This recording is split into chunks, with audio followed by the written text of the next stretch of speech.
नमस्कार विद्यार्थी मित्रांनो आपण इतिहास विषयातील पहिलं प्रकरण अभ्यासत होतो। मागच्या व्हिडिओमध्ये आपण पहिल्या प्रकरणातील दुसरा आणि तिसरा या मुद्द्यांचा अभ्यास केलेला होता। यामध्ये आपण दुसऱ्या मुद्द्यात युरोपातील प्रबोधनाचा काळ त्या ठिकाणी अभ्यासलेला होता आणि तिसऱ्या मुद्द्यामध्ये आपण विज्ञानाचा विकास या कालखंडामध्ये कसा झाला हा मुद्दा प्रामुख्याने संपवलेला होता। आज आपण या प्रकरणातील चौथा मुद्दा अभ्यासणार आहोत। या प्रकरणातील चौथा मुद्दा आहे विविध क्षेत्रातील वैज्ञानिक शोध। प्रामुख्याने प्रबोधन कालखंडामध्ये वेगळ्या प्रकारचे वैज्ञानिक शोध लागले आणि या वैज्ञानिक शोधातून वेगळ्या प्रकारची यंत्रे शोधली गेली, ज्यामुळे मानवाचं जीवन थोडंसं सुकर बनलं आणि एक आधुनिक युगाचा पाया या वेगळ्या वैज्ञानिक शोधामुळे घातला गेला। या विविध शोधामध्ये किंवा या विविध यंत्रामध्ये प्रामुख्याने होकायंत्र असेल, दुर्बीण असेल, सूक्ष्मदर्शक यंत्र असेल, तापमापक असेल, भारमापक असेल, अशा वेगळ्या यंत्रांचा किंवा वेगळ्या वैज्ञानिक शोधावर आधारित साधनांचा समावेश आपल्याला करता येईल। प्रामुख्याने पहिला जो मुद्दा या ठिकाणी दिलाय, होकायंत्राचा शोध या कालखंडामध्ये लागला। नेमकं होकायंत्र काय आहे तर त्याला दुसरं नाव आपण दिशादर्शक असंही वापरू शकतो। प्रामुख्याने क्षितिज समांतर टांगलेली चुंबक सूची पृथ्वीच्या चुंबकीय उत्तर दक्षिण दिशेने स्थिर होते। चुंबक सूची वापरून दिशा ओळखण्यासाठी बनवलेल्या उपकरणास होकायंत्र असं म्हणतात। इथं होकायंत्राची व्याख्या आपल्याला या ठिकाणी दिली। तुम्हाला तुमच्या स्क्रीनवर इथं होकायंत्र कशा प्रकारचं असतं त्याचं चित्र तुम्हाला दिसू शकतं।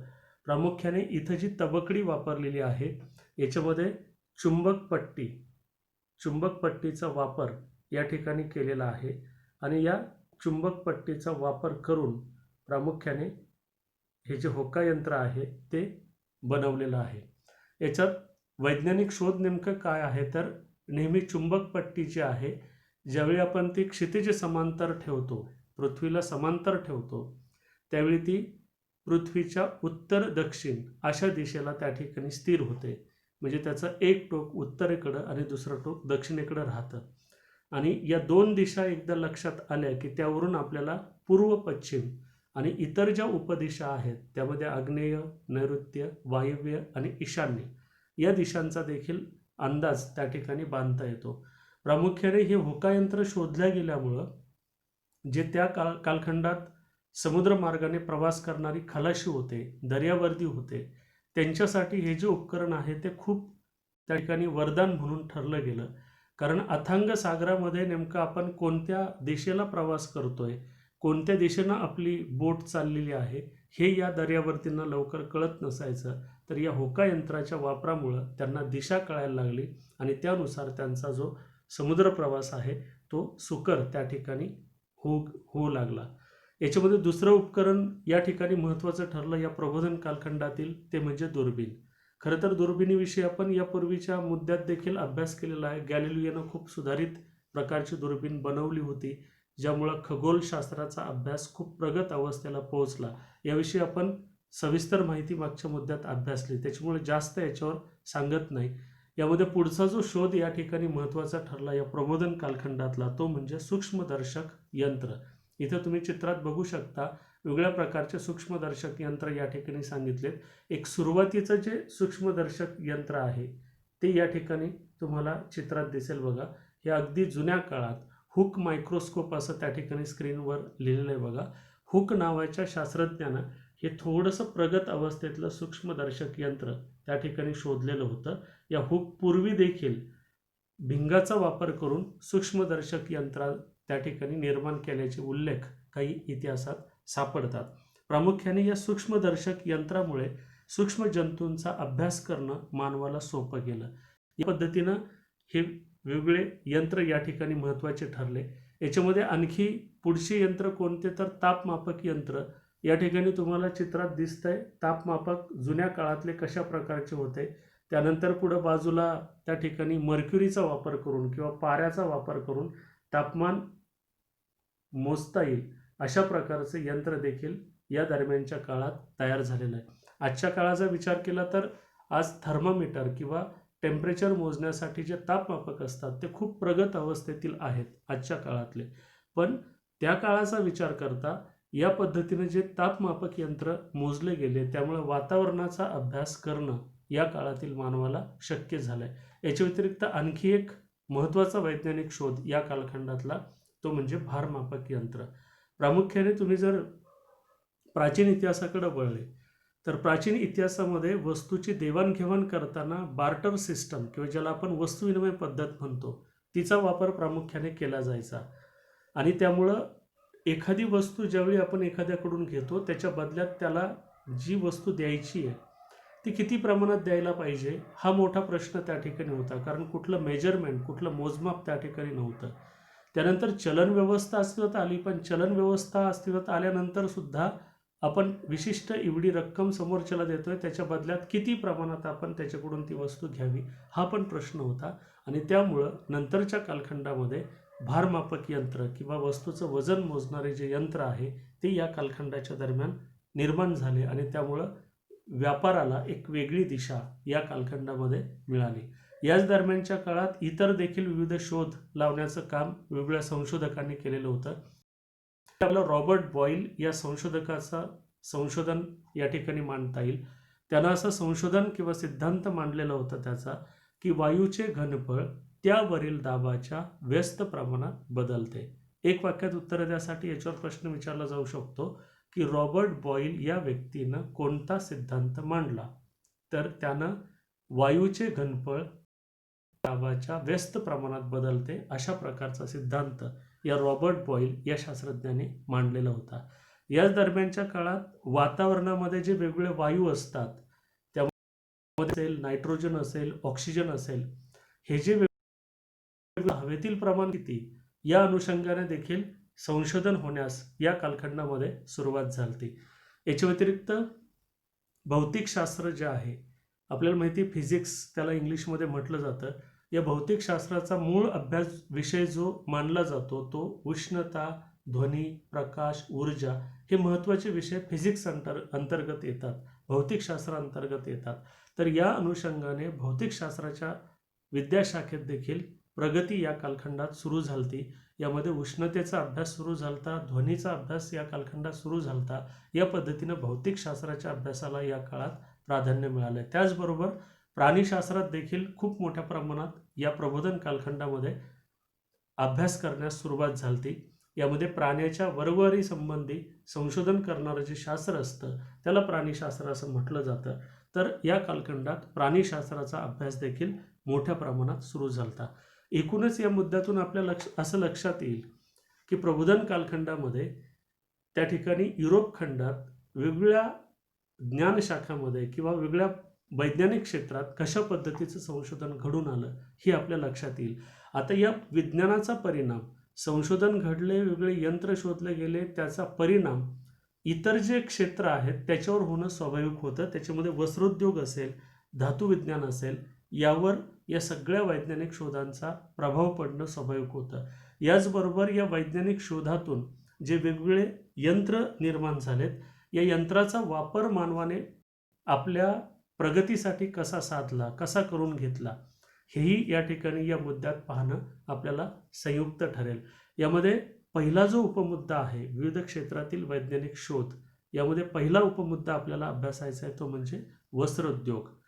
प्रामुख्याने प्रबोधन कालखंडामध्ये कापड निर्मितीमध्ये प्रचंड प्रमाणात क्रांती झाली. खरं तर वस्त्रोद्योगात झालेली जी भरभराट आहे ती भरभराट एक महत्त्वाचं कारण होती की ज्यामुळं युरोपियन राष्ट्रांना आशिया खंडात किंवा आफ्रिका खंडातील वेगळ्या देशामध्ये आपल्या वसाहती प्रस्थापित कराव्यात असं वाटलं. त्याचं महत्त्वाचं कारण आपल्याला या वस्त्रोद्योगात पाहायला मिळेल. युरोप खंडात वस्त्रोद्योगाच्या बाबतीत खूप मोठी एक क्रांती घडून आली आणि त्या क्रांतीचा परिणाम असा झाला की खूप प्रमाणात त्या ठिकाणी वस्त्रोद्योग उभा राहिला. खूप मोठ्या प्रमाणात अगदी कमी श्रमात, कमी दामात जास्तीत जास्त कापड निर्मिती या कालखंडात होऊ शकली. आणि मग हे कापड विकायचं कुठं, त्याला बाजारपेठ कशी उपलब्ध होणार, तर साहजिकच यातून वसाहतवाद त्या ठिकाणी निर्माण झाला. प्रामुख्याने वस्त्रोद्योगाविषयी आपल्याला सांगता येईल की इंग्लंडमध्ये जी पारंपरिक पद्धत होती वस्त्र विणण्याची, ती पारंपरिक पद्धत अशी होती की लोकरी घरगुती स्वरूपात वस्त्र विणले जायचे. म्हणजे इंग्लंडमध्ये लोकरीपासून वस्त्र विणणे हा घरगुती स्वरूपाचा पारंपरिक व्यवसाय त्या ठिकाणी असायचा आणि तो खूप मंद गतीनं, कारण एक व्यक्ती दिवसभरात जेवढे श्रम जमतात त्यावर तो किती कापड विणू शकेल, त्याला खूप मर्यादा होत्या. पण नंतरच्या कालखंडामध्ये जे आधुनिक शोध लागले, जे वेगळ्या प्रकारचे मशीन्स किंवा वेगळ्या प्रकारची यंत्र विज्ञानाच्या माध्यमातून शोधली गेली, त्यामुळे या वस्त्रोद्योगाला प्रचंड प्रमाणात चालना त्या ठिकाणी मिळाली. आणि याच्यामध्ये पहिला टप्पा, वस्त्रोद्योग क्रांतीतला पहिला टप्पा आपल्याला सांगता येईल तो म्हणजे जॉन केचा धावता धोटा. जॉन के हा एक संशोधक होता.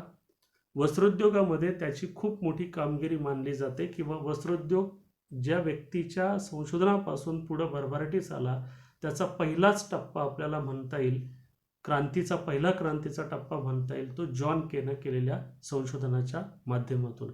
इथं बघा तुम्हाला स्क्रीनवर जॉन केचा फोटो दिसतोय. हा जॉन के संशोधक आहे की ज्यानं धावता धोटा शोधला. धावता धोट्याला इंग्लिशमध्ये फ्लाइंग शटल असं म्हणतात आणि कापड उद्योगात या फ्लाइंग शटलमुळं खूप मोठी क्रांती घडून आली. 1738मध्ये त्याने धावत्या धोट्याचा शोध लावला. आता धावता धोटा नेमकं वर्क कसं करतो, काम कसं करतो? पूर्वीच्या मुद्द्यात आपण पाहिलं की इंग्लंडमध्ये लोकरीपासून वस्त्र विणले जायचे आणि तो पारंपरिक व्यवसाय होता. मगाशी मी सांगितलं एक व्यक्ती त्याच्या श्रमाला मर्यादात एक व्यक्तीला ते कापड विणत विणत राहायचं, त्याच्यामुळं खूप कमी कापड निर्माण व्हायचं. पण जर वस्त्र विणत असताना आडवे उभे जे धागे आहेत ते एकमेकात त्याची गुंफण करत असताना अशी काही एखादी लाकडी वस्तू ठेवली की जी टू अँड फ्रो, मागं पुढं, धावता याचा अर्थ मागं पुढं धावणे, आणि धोटा म्हणजे ज्याच्यात ते धागे अडकवलेले असतात आणि त्या माध्यमातून तो धोटा जसं सरकत जाईल तसा तो आडव्या उभ्या धाग्यातून एकमेकात गुंफण करत जातो. तर या पद्धतीनं एकूण त्या धावत्या धोट्याचं फंक्शन होतं. त्याच्या धावत्या धोट्यामुळं वस्त्र विणण्याच्या कामाची गती प्रचंड प्रमाणात वाढली. तर तुम्हाला स्क्रीनवर त्याचा धावता धोट्याचं ते चित्र पण दिसेल बघा. ते आडवे उभे जे धागे त्या ठिकाणी आहेत त्याच्यातून तो धोटा कसा सरकतो, लाकडी धोटा आहे आणि त्याला तो धागे अडकवलेले असतात आणि त्याच्यातून गुंफण किंवा विणकाम त्या ठिकाणी सोपं जातं. तर हे जॉन के यानं शोधलेला धावता धोटा खूप महत्त्वाचा आहे. या मुद्द्यातले बरेच सारे जे प्रमुख शोध आणि संशोधक आहेत ते ऑब्जेक्टिव्हच्या प्रश्नासाठी खूप महत्त्वाचे आहेत. ते फक्त 12वी पुरते बोर्डापुरते लक्षात ठेवू नका.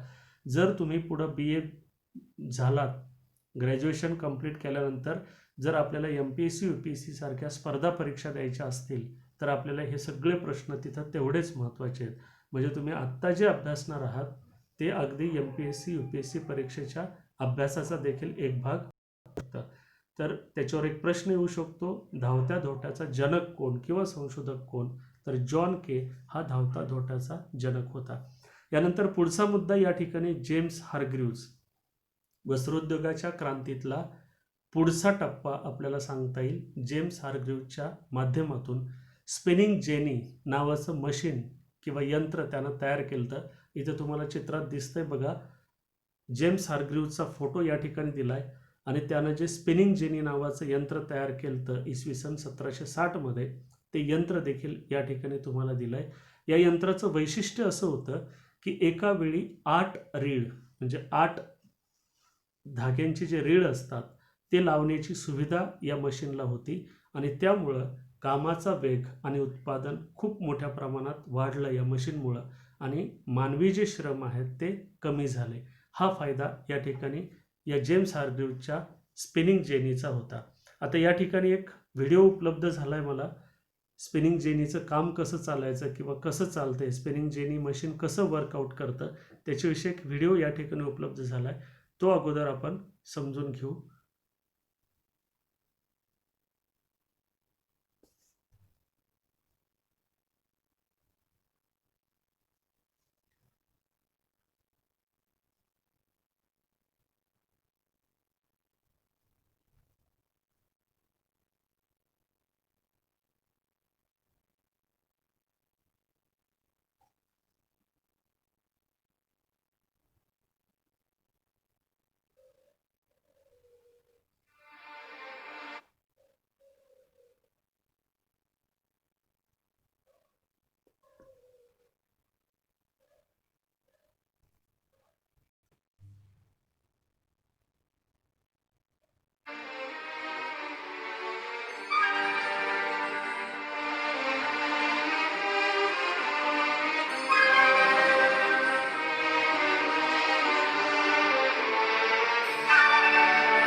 बघा, तुमच्या लक्षात आलं असेल व्हिडिओ बघून की जेम्स हार्ग्रीव्जनं जे मशीन बनवलं स्पिनिंग जेनी नावाचं 1760ला, ते कशा पद्धतीनं त्याचं एकूण कार्य चालतं.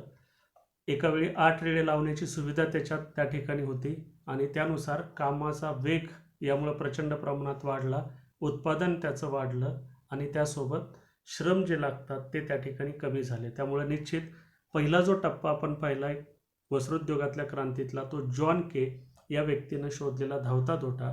दुसरा टप्पा आपल्याला सांगता येईल जेम्स हार्ग्रीव्जनं तयार केलेलं स्पिनिंग जेनी नावाचं मशीन. याच्यावर पण एक बारकाला प्रश्न येऊ शकतो, स्पिनिंग जेनी हे मशीन कोणी तयार केलं, तर जेम्स हार्ग्रीव्ज हे त्याचं उत्तर त्या ठिकाणी असेल.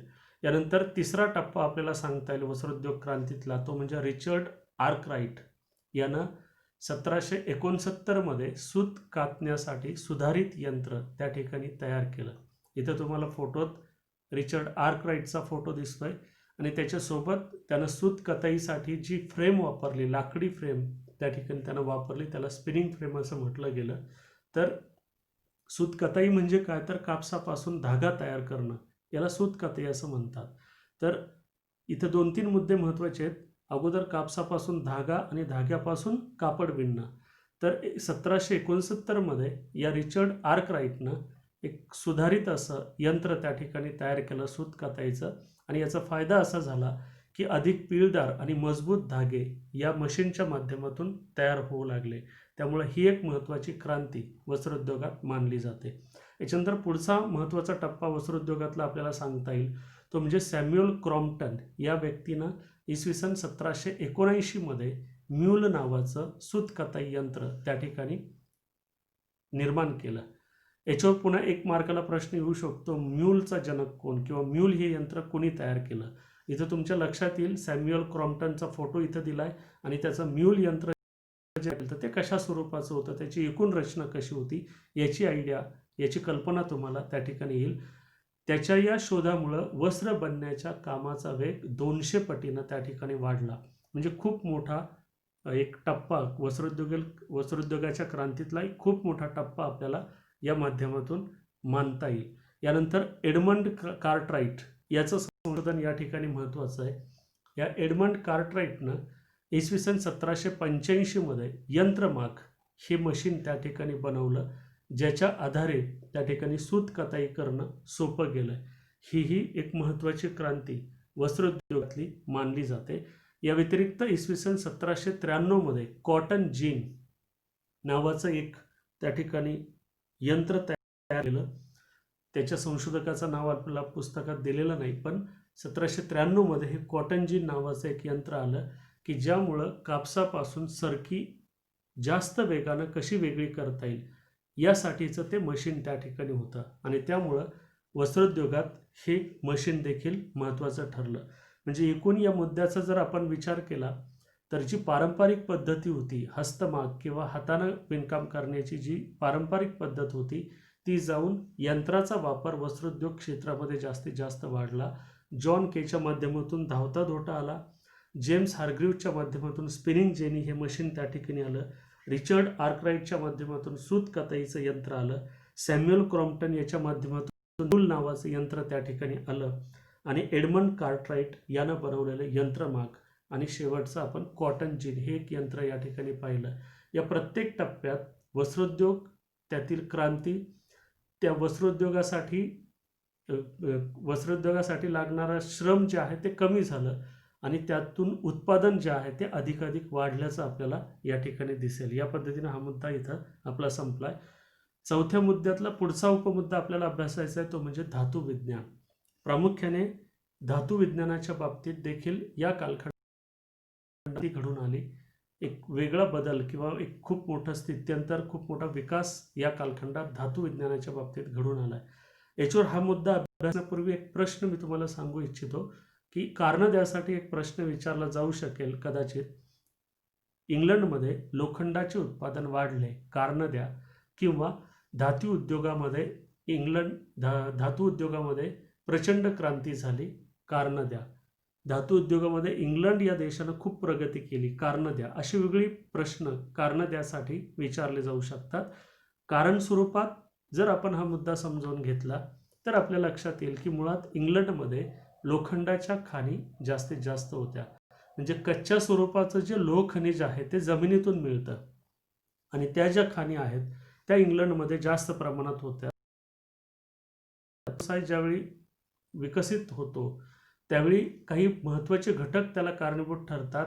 दळणवळण व्यवस्था आहे का, कच्च्या मालाची व्यवस्था आहे का. सगळ्यात महत्त्वाचा भाग असतो दळणवळणापेक्षाही की एखादा व्यवसाय भरभराटीस येण्यासाठी तो म्हणजे कच्चा मालाचा पुरवठा त्या ठिकाणी असणं गरजेचं आहे. आणि इथे इंग्लंडमध्ये लोखंडाच्या खाणी होत्या, लोह खनिज त्या ठिकाणी मिळायचं, त्यामुळं या ठिकाणी लोखंडाचं उत्पादन वाढलं किंवा धातू उद्योग भरभराटीस आला.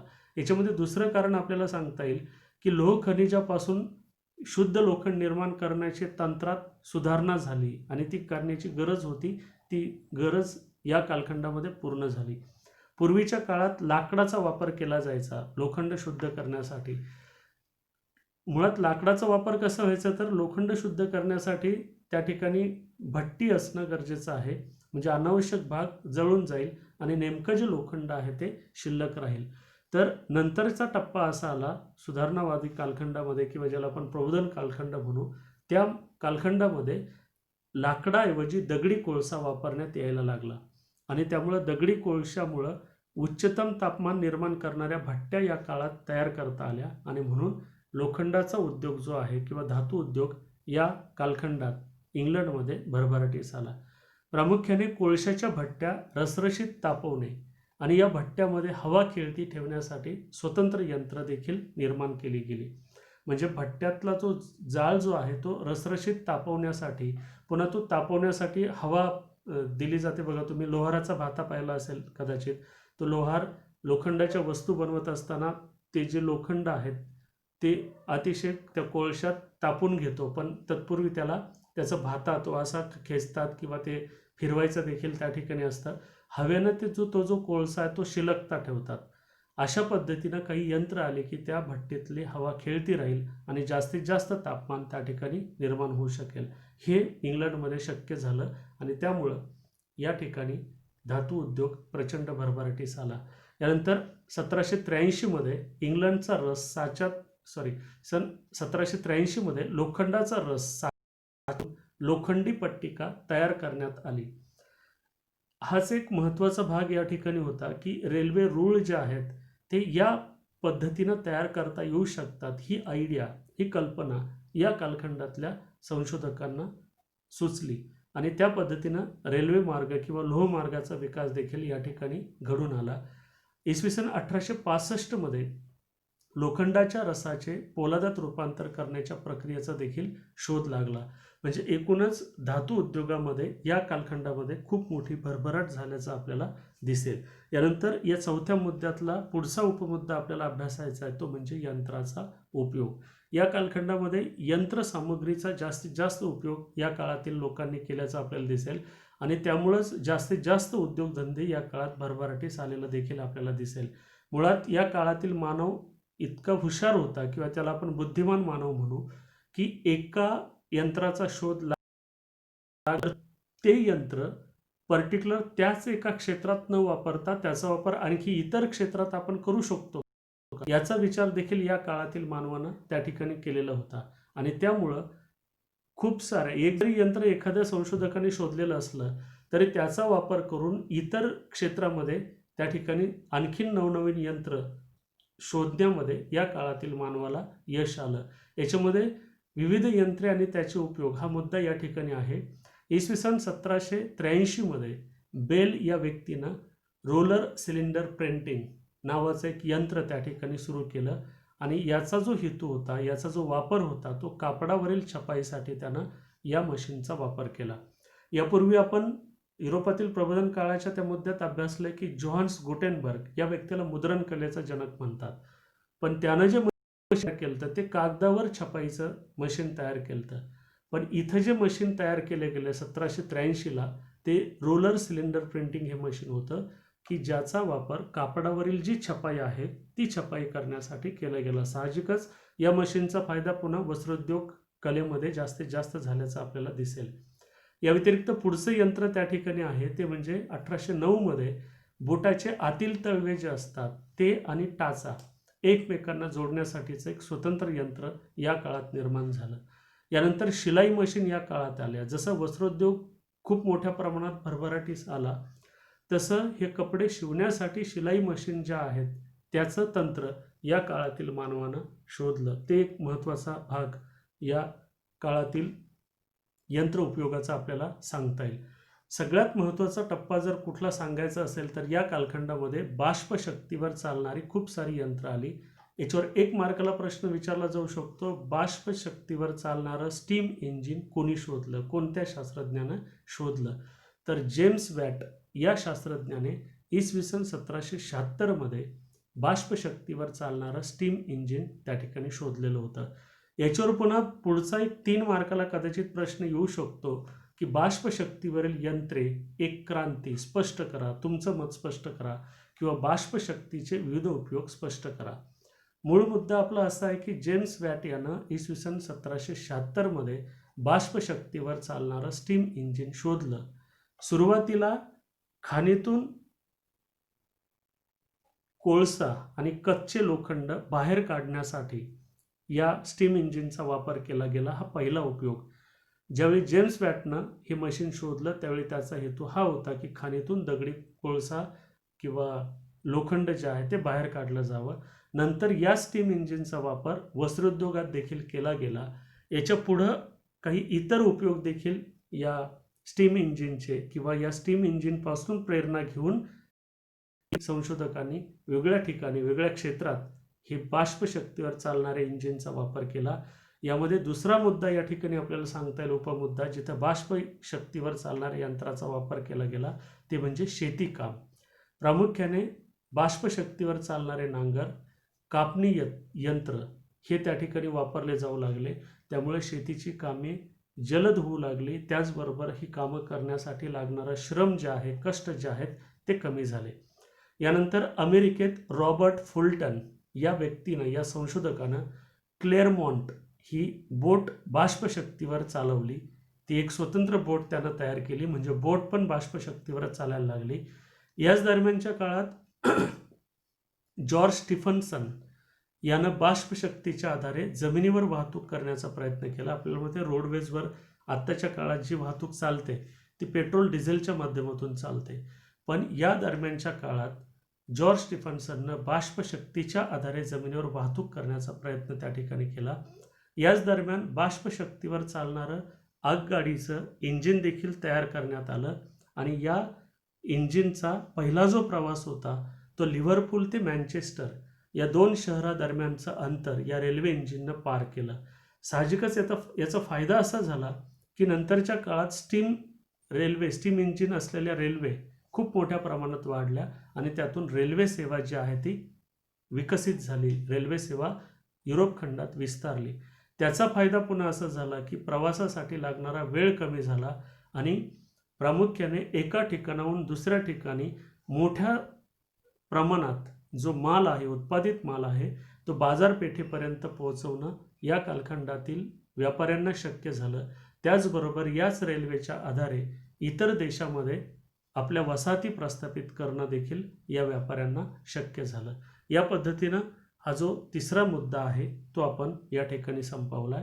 या मुद्द्यामध्ये आपण विज्ञानाचा विकास किंवा ज्याला आपण विविध क्षेत्रात लागलेले वैज्ञानिक शोध होते त्या शोधामुळं मानवाच्या जीवनात एक वेगळ्या प्रकारची क्रांती कशी निर्माण झाली, म्हणजे प्रत्येक क्षेत्रामध्ये कमी श्रमामध्ये जास्तीत जास्त उत्पादन करता येणं मानवाला कसं शक्य झालं, या मुद्द्याचा आपण या ठिकाणी अभ्यास केला आहे. यानंतर 5वा जो मुद्दा या प्रकरणातील आहे भौगोलिक शोध व शोधक, हा मुद्दा आपण पुढच्या व्हिडिओमध्ये त्या ठिकाणी अभ्यासू.